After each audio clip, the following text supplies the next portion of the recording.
panjatkan puji syukur kehadirat Allah Subhanahu wa taala yang telah memberikan rahmat kepada kita semua, terutama rahmat dan nikmat sehat, nikmat iman, nikmat sehat, sehingga kita bisa berkumpul di tempat ini dalam rangka sosialisasi modul 1 program guru penggerak. Salawat dan salam marilah kita panjatkan kepada junjungan kita Nabi Muhammad sallallahu alaihi wasallam. Bapak Ibu yang kami hormati, acara pada siang hari ini yaitu 1 pembukaan, 2 acara inti yaitu sosialisasi modul 1 program guru penggerak, dan yang ketiga adalah doa atau penutup.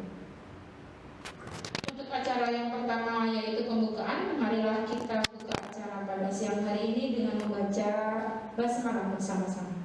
Bismillahirrahmanirrahim. Bapak Ibu yang kami hormati, acara yang kedua yaitu sosialisasi modul 1 program yang akan disampaikan oleh Ibu Sugihartini SPG. Kepadanya kami silakan.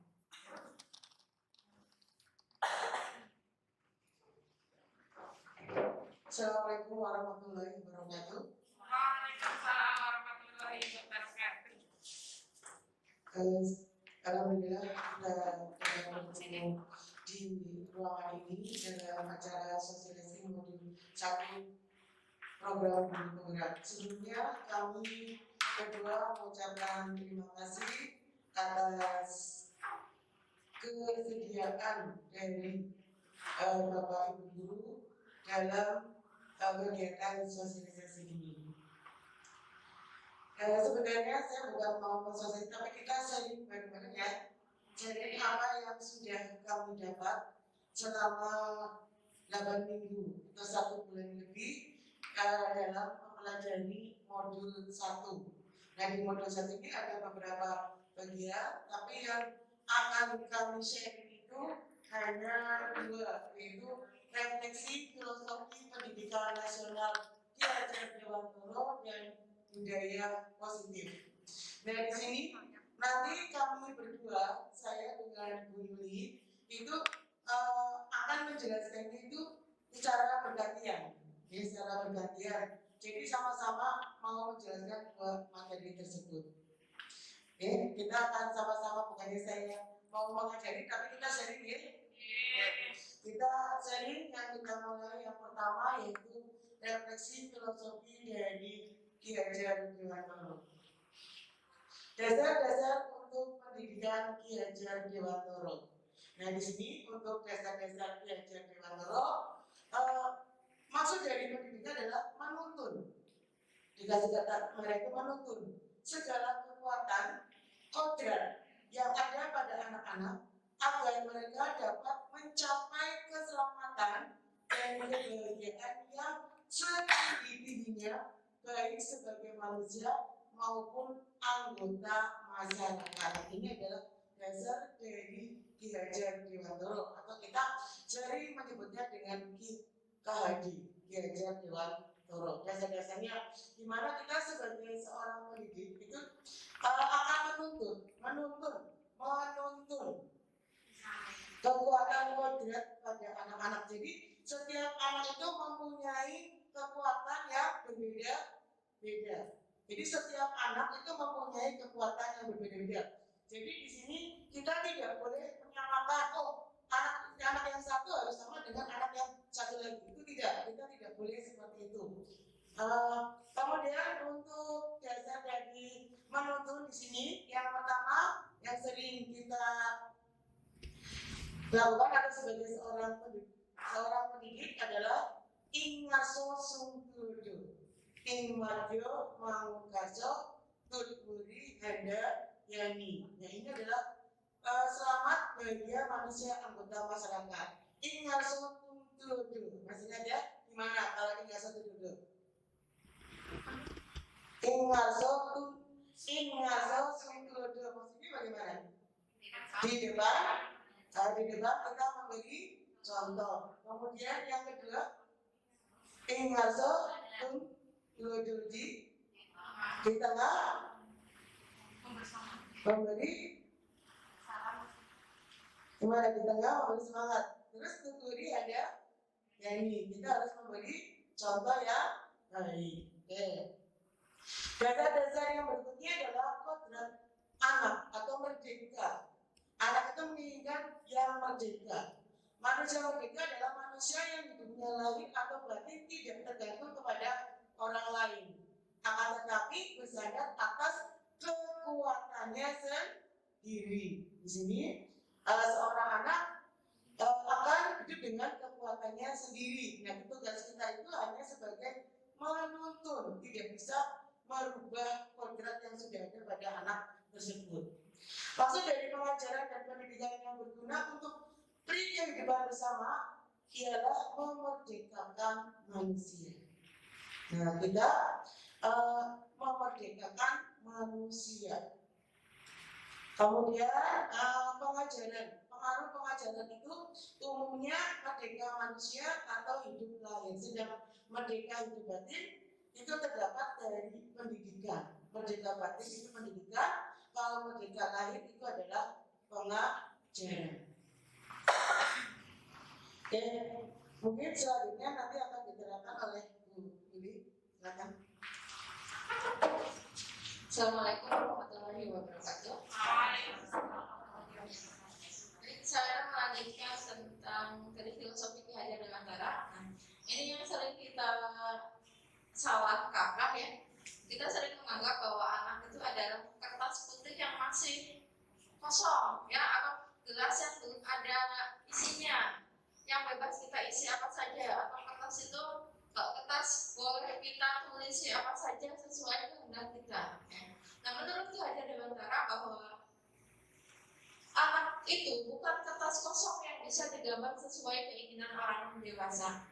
Anak lahir dengan kodrat yang masih sama-sama. Jadi setiap anak itu sudah memiliki bakatnya masing-masing. Ya.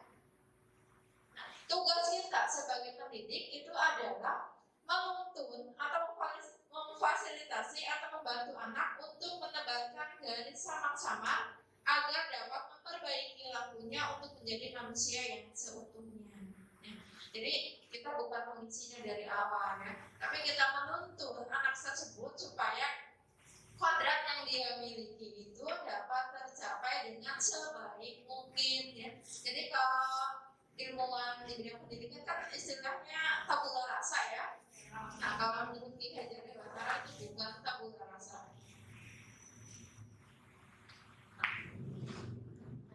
Salah satu ciri kodrat anak itu adalah bermain, iya kan? Ya kali ini banyak ibu-ibu ya yang punya anak. Nah, jadi pikiran, perasaan, kemauan, tenaga atau cinta, rasa, karsa atau karya dan pekerti sudah ada pada diri anak. Permainan anak dapat menjadi bagian pembelajaran di sekolah ya. Jadi bagaimana kita mengaplikasikan proses pembelajaran melalui permainan ya. Yang paling sering mungkin Bu Leni ya. Sering banget ngajak anaknya bermain. Tadi juga saya dengar di kelas suruh tepuk, terus apa ya, bahasa Inggris ya. Jadi intinya melakukan permainan. Nah, dalam permainan itu bisa menyisipkan materi pelajaran ya. Misalnya ini ya, ada congkak. Nih, permainan zaman jadul ya, sekarang sudah jarang. Nah, permainan congkak ini mengajarkan strategi, bisa diaplikasikan pada pembelajaran matematika ya. Mungkin sekali-kali Bu Nur, Bu Ida, Bu Sugi bisa mencobanya. Kemudian ada bobak sodor ya, ini strategi. Kemudian pendidikan itu berpihak pada anak. Yang belajar kan anak, yang harus berpihak pada anak. Pokok pendidikan harus terletak dalam pangkuan ibu bapak, karena hanya dua orang inilah yang dapat berhamba pada sang anak dengan semurni-murninya dan seikhlas-ikhlasnya. Sebab cinta kasihnya kepada anak-anak boleh dibilang cinta kasih tak terbatas. Nah, ada kata berhamba pada anak ya. Berhamba pada anak di sini berbeda dengan berhamba kepada Tuhan ya. Berhamba kepada anak ini berarti kita ya mengutamakan kepentingan anak ya, mengupayakan segala cara supaya kepentingan anak itu dapat terpenuhi.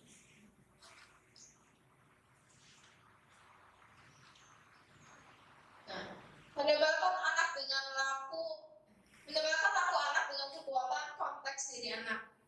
Nah, ini berdasarkan tahap pembelajaran Sanggar Alam yang ada di Yogyakarta, bahwa peserta didik itu dibagi menjadi 4 tahapan, yaitu ada tahap wiraga, ya, itu untuk anak usia dari 0 sampai 8 tahun. Nah, di sini itu eksplorasi pengalaman, raga indera imajinasi. Ya. Kemudian ada wiraga sampai wirama, ini usianya dari 8 sampai 16 tahun. Di sini peserta didik mengenal dan menguasai teks, ya.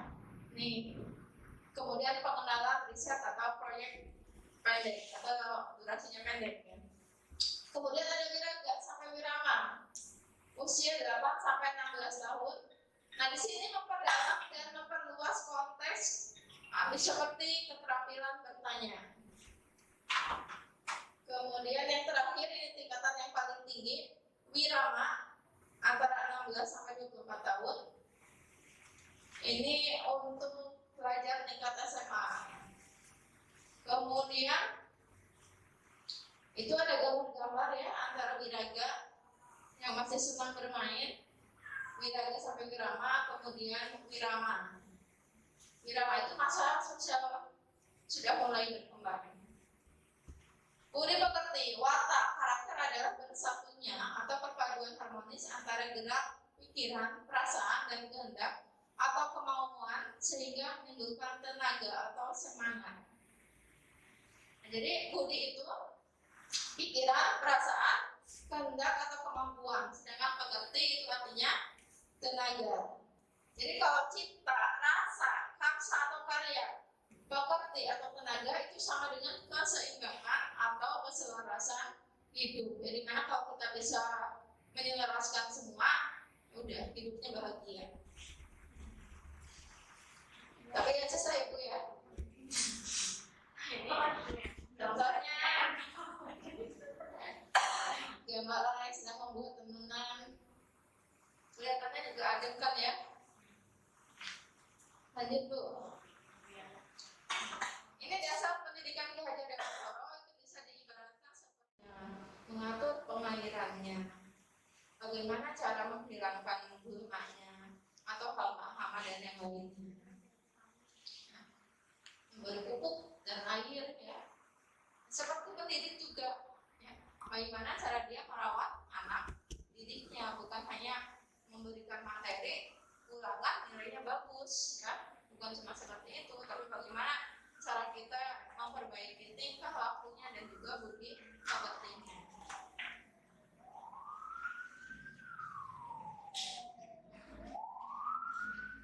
Kemudian relevansi filosofis pendidikan Ki Hajar Dewantara. Nah, ini pesan kuncinya. Maksud pendidikan itu adalah menuntun segala kodrat yang ada pada anak-anak agar mereka dapat mencapai keselamatan dan kebahagiaan yang setinggi-tingginya, baik sebagai manusia maupun anggota masyarakat. Jadi ini ada kodratnya, ya. Jadi sudah punya kodrat masing-masing. Kemudian tugas guru hanya untuk menuntun, ya, supaya mereka dapat mencapai keselamatan dan kebahagiaan yang setinggi-tingginya, baik sebagai manusia, individunya, siswa itu sendiri, maupun saat nanti mereka terjun ke dunia masyarakat. Nah, ini ada relevansi antara Ki Hajar Dewantara dengan pendidikan abad 21, bahwa kalau menurut Ki Hajar Dewantara itu menuntun, ya, sedangkan pendidikan abad 21 yaitu ada kolaborasi, kritis, reflektif, komunikatif, kreatif, dan inovatif. Nah, kalau tujuannya Ki Hajar Dewantara itu selamat dan bahagia, ya, maka untuk pendidikan abad 21 itu well-being. Ada yang tahu artinya well-being? Ini guru bahasa Inggrisnya ada 2. Kehidupan yang lebih baik. Nah, jadi pendidikan masa lampau itu pendidikan yang menuntut, pendidikan masa kini, pendidikan gotong royong atau kolaboratif, reflektif, dan kritis. Yang untuk di masa depan, pendidikan itu menuntut murid-muridnya yang humanis, ya.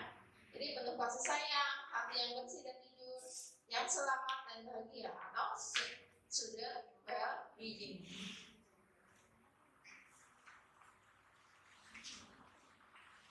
Monggo mungkin snacknya bisa sekalian dinikmati. Santai aja kita acaranya.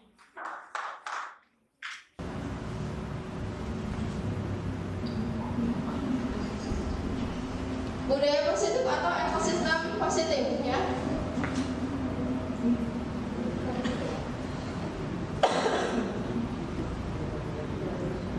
Ya, ini tentang perubahan paradigma. Bisa minta tolong ibu-ibu ya. Ini kan duduknya berpasangan. Nanti satu orang mengepalkan tangannya seperti ini ya. Bayangkan bahwa di dalam genggamannya itu ada sesuatu hal yang berharga yang Bapak Ibu semua lindungi ya. Kemudian satunya lagi yang sebelahnya ya, mencoba membuka kepalan tangan tersebut ya. Meminta apanya meminta terus upayakan segala boleh dengan memaksa, boleh dengan memohon, merayu ya, agar terbuka, agar dikasih. Ya, ibu-ibu itu memegang sesuatu yang sangat berharga. Jadi ibu-ibu memegang sesuatu yang sangat berharga, kemudian ada orang lain yang ingin minta yang ada di genggaman ibu itu. Udah saya kasih 100.000 boleh nggak saya minta yang ada di genggaman ibu? Kalau saya ganti dengan bakso boleh nggak? Boleh tidak kalau saya ganti dengan bakso? Atau dengan voucher belanja. Dengan voucher belanja ke tempatnya Bu Yuli, boleh nggak?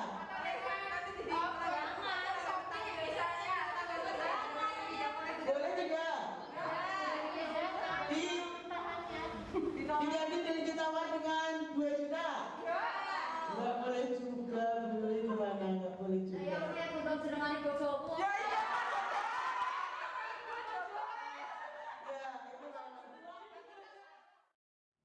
Nah, untuk membangun budaya positif, sekolah perlu menyediakan lingkungan yang positif, aman dan nyaman agar murid-muridnya mampu berpikir, ya, kemudian bertindak dan mencipta dengan merdeka, mandiri dan bertanggung jawab.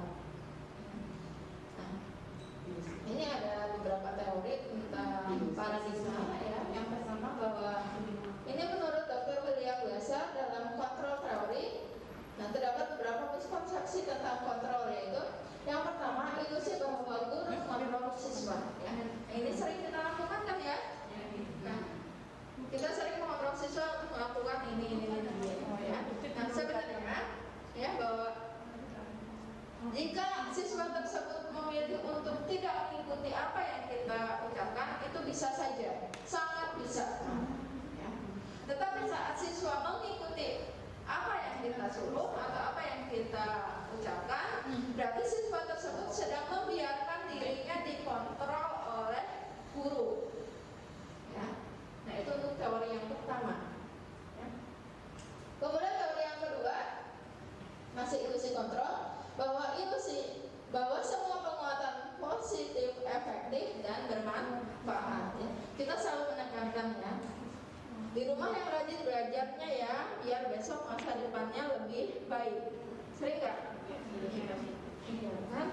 Nah, kita selalu menanamkan itu. Padahal ya, dalam jangka waktu tertentu, kemungkinan siswa tersebut akan menyadari dan mencoba untuk menolak tuntutan guru, atau mungkin akan menjadi tergantung pada pendapat guru untuk berusaha.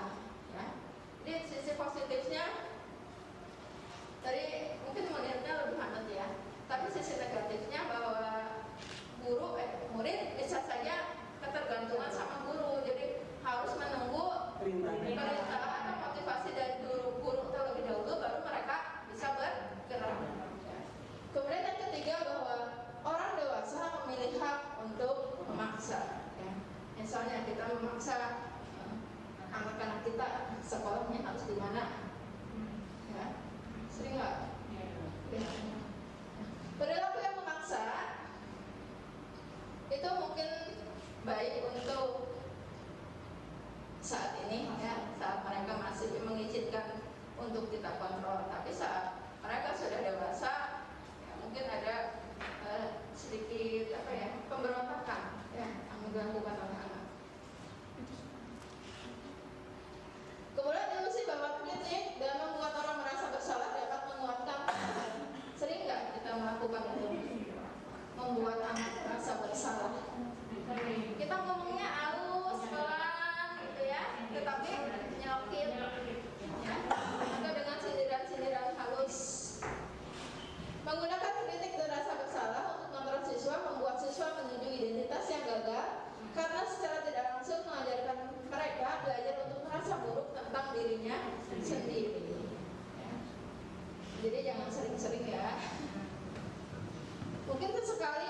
bisa ya.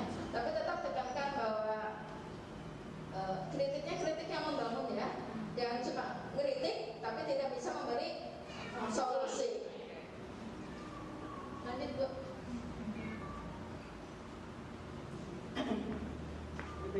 Nah ini perbedaan stimulus respon lawan teori kontrol atau pandangan tentang dunia ya. Menurut stimulus respon bahwa realitas atau kebutuhan kita sama, sedangkan menurut teori kontrol realitas kebutuhan kita berbeda. Semua orang melihat hal yang sama, setiap orang memiliki gambaran yang berbeda. Misalkan untuk saat tunjukkan satu benda aja ya,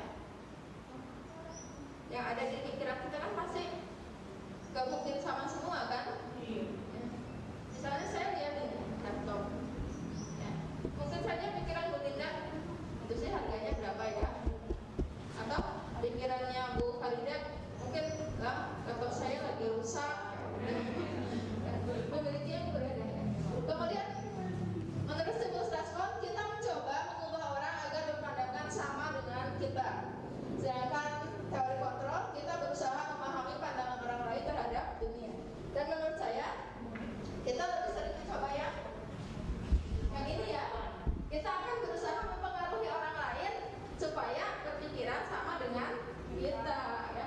Dalam sesi curhat misalnya ya, kita kan akan menggiring supaya opini kita itu juga dibenarkan oleh orang lain. Kemudian perilaku buruk dilihat sebagai suatu kesalahan. Teori kontrol semua perilaku memiliki tujuan ya. Jadi saya teringat cerita Nabi Khidir ya, yang saat membunuh seorang anak. Membunuh itu kan dosa ya. Tapi setelah dijelaskan ya, ternyata anak itu kalau dibiarkan hidup akan membawa bencana ya. Jadi setiap perilaku buruk itu pasti memiliki tujuan. Orang lain bisa mengontrol saya, hanya Anda yang bisa mengontrol diri Anda. Kalau Bapak Ibu seringnya yang mana? Imbang ya. Kadang kita bisa, orang lain bisa mengontrol diri kita, misalnya pemimpin atau suami-suami kita juga kan kita. Tapi kadang kita juga tidak membiarkan orang lain mengontrol diri kita, hanya kita sendiri. Kan kita juga bisa tersinggung loh. Iya. Kita harus balance ya antara mengontrol dan dikontrol ya. Kemudian saya bisa mengontrol orang lain, kemudian Anda tidak bisa mengontrol orang lain. Ini juga mungkin sama dengan yang atasnya ya. Sesekali kita mengontrol orang lain ya, misalnya murid kita atau anak-anak kita.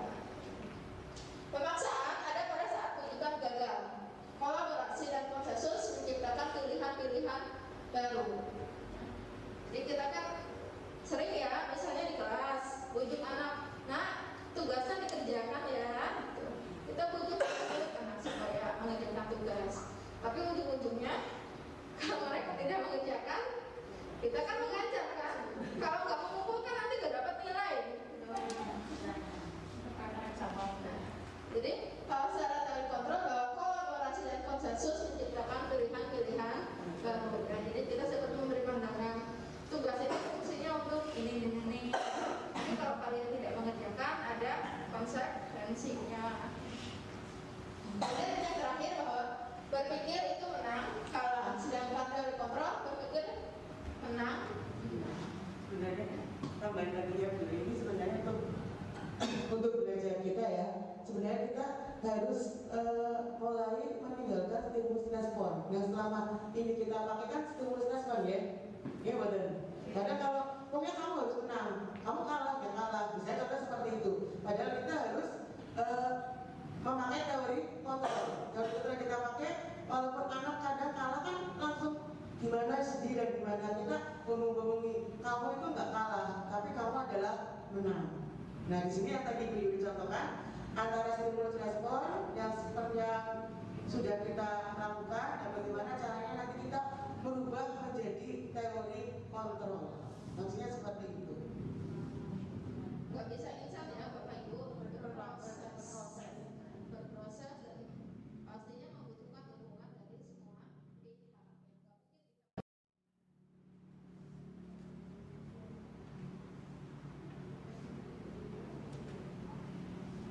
Kiai Dewantoro menyatakan bahwa untuk menciptakan siswa yang merdeka, maka syarat utamanya harus mempunyai disiplin yang kuat, yaitu disiplin diri yang berasal dari motivasi internal, yaitu dari dalam diri sendiri.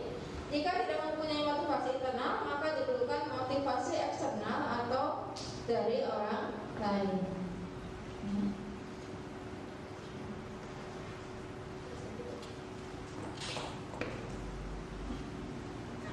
Ini ada teori motivasi perilaku manusia, ada motivasi eksternal dan juga motivasi internal. Motivasi eksternal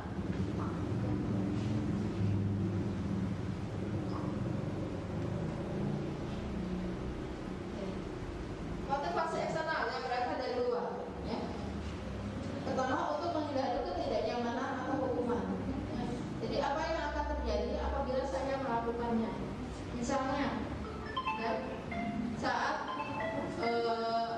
kita harus dituntut untuk masuk jam 7 misalnya, kita berusaha untuk masuk tepat waktu, tapi berusahanya itu kan karena ada beberapa motivasi. Misalnya, yang dari eksternal itu, apa yang akan terjadi bila saya datang terlambat?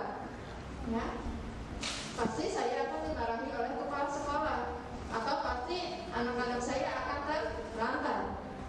Kemudian yang kedua, untuk mendapatkan imbalan dari orang lain atau institusi. Bila saya berangkat tepat waktu, pasti saya akan dipuji oleh kepala sekolah, misalnya. Sedangkan motivasi internal, ini tujuan disiplin positif itu untuk menghargai diri sendiri, menjadi insan sesuai dengan harapan kita. Saya akan menjadi guru seperti apa bila saya datang tepat waktu, atau saya akan menjadi guru seperti apa bila saya datang sebelum murid-murid saya datang. Itu yang dari internal atau dari dalam diri sendiri.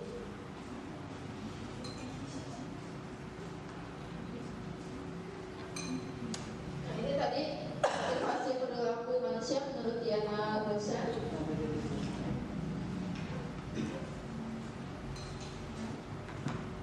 Untuk materi selanjutnya nanti disampaikan oleh Bu Sugi, mau nggak kalian nanti itu hidangan yang sudah ada. Saya lanjutkan lagi ya untuk budaya positif yang tadi sudah sebagian dijelaskan oleh Bu Yuli. Nah, ini untuk teori motivasi tadi ada 3, karena paksaan, karena ujian, karena kesadaran. Ini sudah dicontohkan, karena ingin dapat ujian, karena dari dalam diri sendiri. Nah, di sini menurut Kiai Dewantoro, merdeka itu adalah tidak hanya terlepas dari perintah, akan tetapi juga cakap buat memerintah diri sendiri. Ini pengertian dari merdeka menurut Kiai Dewantoro. Jadi tidak hanya kita memerintah atau kita diperintah, tapi ada pada diri kita sendiri. Kemudian di sini untuk tujuan dari disiplin ya kan. Sebenarnya kalau kita melihat kata disiplin sepertinya menakutkan. Berarti kalau anak lihat kamu harus disiplin seperti ini, nah disiplin itu sama artinya sebenarnya dengan paksaan. Artinya disiplin itu paksaan. Tujuan dari disiplin positif.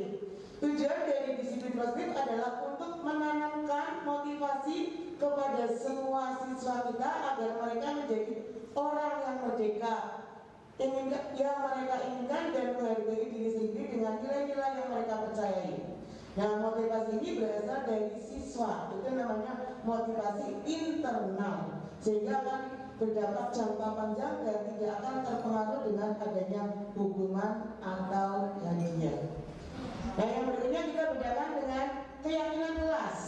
Keyakinan kelas merupakan nilai-nilai kebaikan atau prinsip-prinsip yang disepakati secara hidup besar. Orang akan lebih semangat atau tergerak untuk melaksanakan keyakinannya daripada hanya mengikuti aturan. Nanti kita bedakan antara keyakinan dan aturan. Untuk para wali kelas ini sebenarnya bagus kalau kita terapkan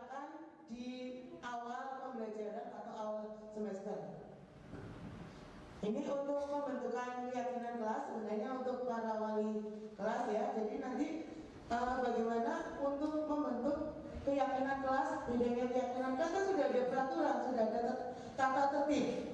Kan sudah ada tata tertib dan keyakinan bagaimana. Nah ini nanti kita bedakan antara peraturan dan keyakinan kelas.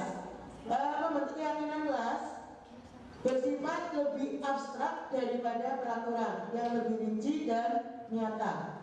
Keyakinan kelas berupa pernyataan-pernyataan yang universal. Pernyataan keyakinan kelas selalu dibuat dalam bentuk positif. Keyakinan kelas harusnya dibuat tidak terlalu banyak sehingga mudah diingat dan dipahami oleh semua anggota kelas. Keyakinan kelas hendaknya sesuatu yang dapat diterapkan di lingkungan itu. Semua anggota kelas hendaknya ikut berkontribusi dalam pembuatan keyakinan kelas melalui kegiatan curhat pendapat. Semua anggota kelas bersedia meninjau kembali keyakinan kelas dari waktu ke waktu. Jadi peraturan-peraturan yang belum ada di tata tertib itu kita buat keyakinan kelas atau kesepakatan kelas. Nah, di sini ada pun langkah-langkah dalam pembentukan keyakinan kelas. Yang pertama, memberi kesempatan kepada semua siswa, memberi kesempatan kepada semua siswa untuk menulis apa yang mereka inginkan. Nah, kemudian nanti kita seleksi bersama-sama, kemudian kita sepakati bersama-sama, dan setelah itu kita tulis di kelas itu dan ditandatangani oleh kelas tersebut. Jadi misalnya di situ tidak boleh membuang sampah, tidak boleh berisik misalnya, terus tidak boleh misalnya kalimat positif. Ya, mau menggunakan kalimat-kalimat positif. Misalnya di situ ya tadi ini. Nah setelah sudah semua itu peraturannya sudah disepakati, kemudian ditandatangani dan kemudian ditempel. Jadi ketika nanti anak-anak tersebut melanggarnya, nah kita bisa membimbingnya dengan dasar-dasar dari keyakinan kelas yang sudah disepakati oleh kelas tersebut. Nah, lanjut dulu. Mungkin bisa dilihat di 9G itu di belakang sendiri sudah terdapat keyakinan kelas yang berlaku untuk 9G. Nah ini kebetulan Bu Yuli sudah mempraktekkan ya. Di situ ada nanti kalau Bapak Ibu pengen sharing atau pengen lihat di 9G sudah ada pembentukan dari keyakinan kelas. Nah di sini model-model dari contoh-contoh untuk pembuatan kelas. Jadi ada selain dari apa sih tugasnya guru, apa sih tugasnya murid. Nah di sini harus dibuat seperti itu. Jadi semua itu harus mempraktekkan. Di sini tugas guru mengajar, mendidik. Ini contoh saja ya, menjawab pertanyaan, memberi nilai dan sebagainya. Kemudian di sini tugas murid apa? Belajar. Di sini kemudian menghasilkan ini contoh-contoh dari kesepakatan-kesepakatan. Kemudian di sini tugas guru bukan. Nah ini berarti yang positif, ini yang bawah yang negatif. Ini ini sebenarnya tugas murid. Tugas murid apa? Tugas bukan murid di sini menyakiti. Oh kalau ada anak yang menyakiti berarti nanti melanggar kesepakatan kelas. Nah kita tulis sedetail mungkin di situ. Dan nanti suatu saat akan dari waktu-waktu akan berubah. Ini untuk kesepakatan contoh dari pembuatan kesepakatan kelas. Dia bisa berubah, ini maksudnya relevan lah ke kebiasaan itu sudah bisa dilaksanakan dengan baik ya, maka untuk semester berikutnya mungkin kebiasaan itu bisa diganti dengan yang lainnya yang belum terlaksana dengan baik ya. Jadi nggak saklek kok ini. Nggak harus seperti contoh gitu misalnya, oh di sini tadi dari hari ke hari kita bisa mengevaluasi, oh di sini belum ada ini, oh kita tambahkan dan seterusnya. Tuh.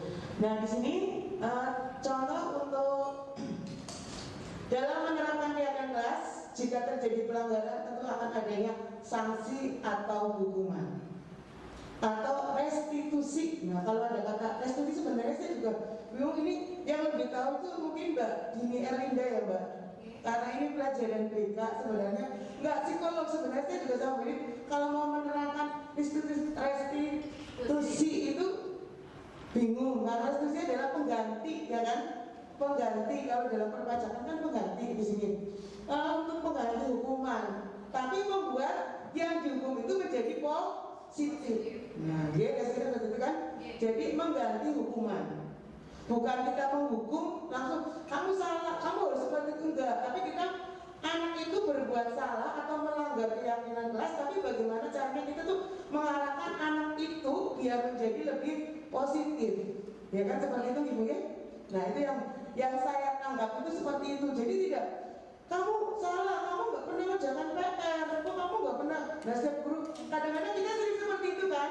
Lah, ini aku ya sama, nilainya juga jelek, sama pelajaran saya juga nggak ikut, pelajaran ini juga nggak ikut.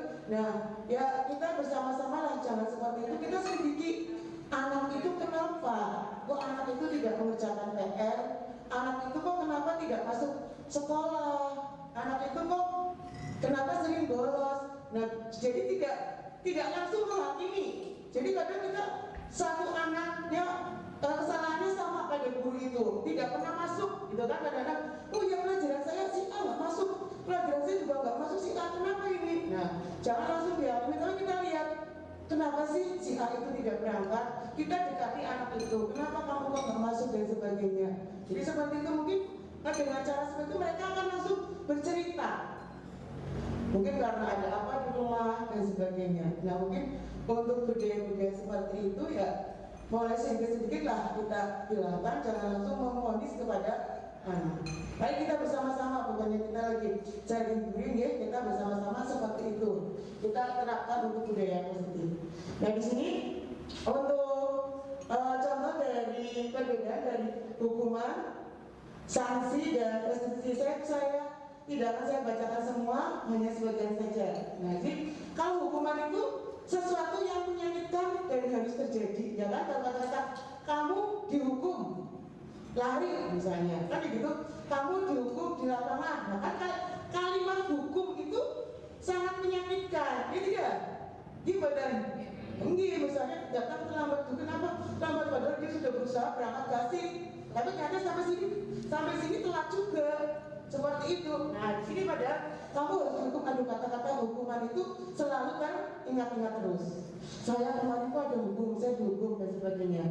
Kalau beda dengan sanksi, kalau sanksi itu konsekuensi, sesuatu yang harus terjadi. Kalau restitusi merupakan pilihan. Kalau itu memang pilihan yang harus dilaksanakan. Kemudian tidak nyaman untuk murid atau anak dalam jangka waktu yang panjang untuk hukuman. Sanksi tidak nyaman untuk murid untuk jangka waktu yang pendek. Tuh, kalau hukuman terus selalu teringat. Terus kalau sanksi kan hanya beberapa saat itu hilang. Sedangkan untuk restitusi menguatkan untuk murid anak dalam jangka waktu yang panjang. Ketika kita dekati, oh kamu kok pakai bajunya nggak seragam, kenapa? Nah, terus kita dekati, oh ini kemarin baju saya dicuci dan sebagainya. Bukan langsung, kamu pernah nggak tertib, kamu nggak pakai baju ini. Nah, kita lihat alasan argumen-argumen dari anak-anak tersebut. Nah, itu sebagian di sini ada lagi peraturan adalah, kalau peraturan kan kamu harus, siswa harus, kan itu ya, siswa harus. Tapi kalau sanksi, apa peraturannya, mau kamu melakukan, nah dan seterusnya. Karena restitusi, apa yang kamu yakini, apa yang bisa kamu lakukan untuk memperbaiki masalah ini. Nah, itu untuk restitusi. Nah, bagaimana caranya biar kamu tidak telat, bagaimana caranya agar kamu tidak bolos, dan seterusnya. Itu kalimat-kalimat untuk, dan semuanya kalimat-kalimat yang positif dan kalimat-kalimat yang bisa membangun anak itu. Jangan sampai anak itu merasa, oh ini sebagai hukuman dan sebagainya. Pasti saya yakin kita tidak mesti ya, kalau anak bodoh, anak yang tidak manut, itu nanti pasti kamu tidak akan berhasil. Nah, tidak. Untuk pengalaman aja, kalau biasanya anak yang nakal, anak yang malah di luar lebih sukses, ini tidak. Ini kalau sebenarnya kalau kita lihat anak di SMP itu, anak tapi setelah lulus masuk SMK rajin, jadi penurut, kan bisa seperti itu, ini betul. Ya itu sudah, kita sebagai guru sudah banyak pengalaman-pengalaman seperti itu. Monggo begini teruskan. Nah ini, kalau hukuman bersifat tiba-tiba atau tidak terencana. Nah siswa tidak tahu apa yang akan terjadi dan tidak dilibatkan. Bisa itu hukuman hanya bersifat satu arah dari guru yang memberikan dan siswa hanya menerima hukuman tersebut tanpa suatu diskusi atau arahan dari guru. Nah lanjut. Nah di sini ya. Nah ini contohnya peraturan keyakinan kelas atau nilai kebajikan yang dituju. Selalu kembalikan buku di tempatnya. Mungkin. Ya kita ada literasi kan ya. Kita buat seperti itu. Selalu mengembalikan buku ke tempatnya. Ini adalah keyakinannya apa? Bertanggung jawab. Dilarang mengganggu orang lain, menghormati orang lain dan diri sendiri. Nah kadang-kadang ada, Bu Guru itu anak ini sering gelai saya dan sebagainya, sering ngambil coret-coret buku saya. Nah nanti itu kan terus dilarang melakukan kekerasan, keselamatan, menghormati orang lain. Dilarang menggunakan narkoba, berarti keyakinannya termasuk kesehatan. Menggunakan masker juga kesehatan dan keselamatan. Ini adalah peraturan-peraturan dan keyakinan atau kebijaksanaan yang dituju. Lanjut.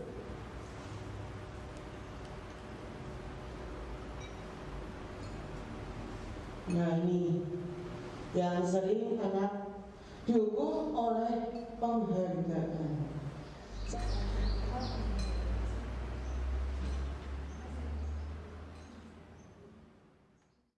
Memberikan pengaruh jangka pendek dan jangka panjang. Jadi seperti yang dijelaskan oleh Bu Yuli itu ada 3 ya.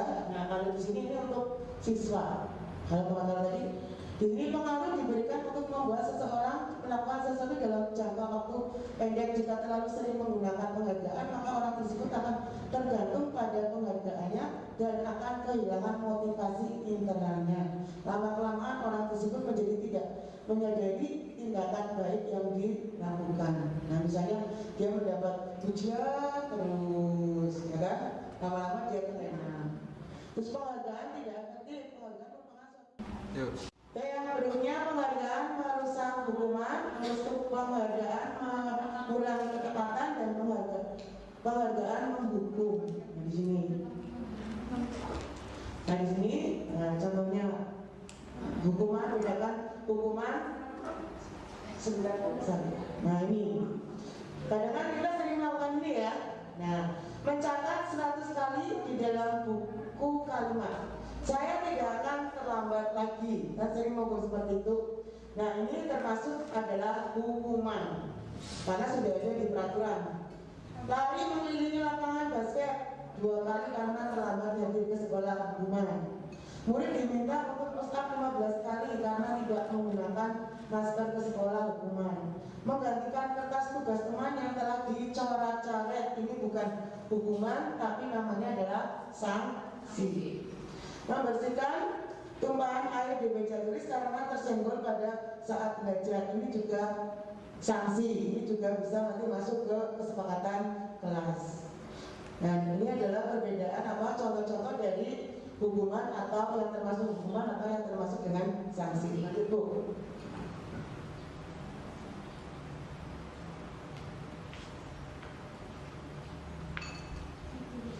Nah ini perbedaan hukuman dan sanksi. Hukuman itu sesuatu yang menyakitkan harus terjadi. Kalau sanksi itu sesuatu yang harus terjadi. Kalau hukuman membuat anak fisik maupun hati itu untuk jangka waktu yang lama, sedangkan untuk konstruksi membuat anak merasa tidak nyaman dalam waktu yang jangka pendek yang sudah saya jelaskan tadi ya. Kalau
Saya Arina Dila Puspita, saya guru seni budaya kelas 9 di SMP Negeri 1 Manarja.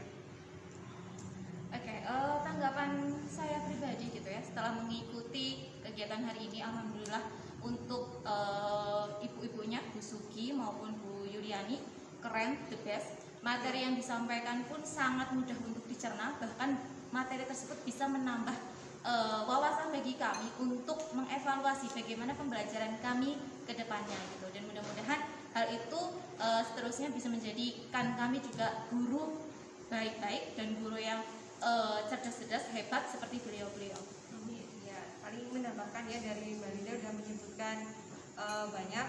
Jadi untuk kegiatan hari ini alhamdulillah saya mendapatkan beberapa ilmu yang bermanfaat dan ternyata yang disampaikan itu memang pernah saya lakukan ataupun pernah saya temui. Jadi saya paham mana yang solusinya sebenarnya harus saya lakukan sebagai guru agar bisa mengajar dengan lebih baik. Terima kasih, keren semuanya Bu Sugi sama Bu Yuli. Sukses untuk beliau-beliau. Ya, Terima kasih. Terima kasih.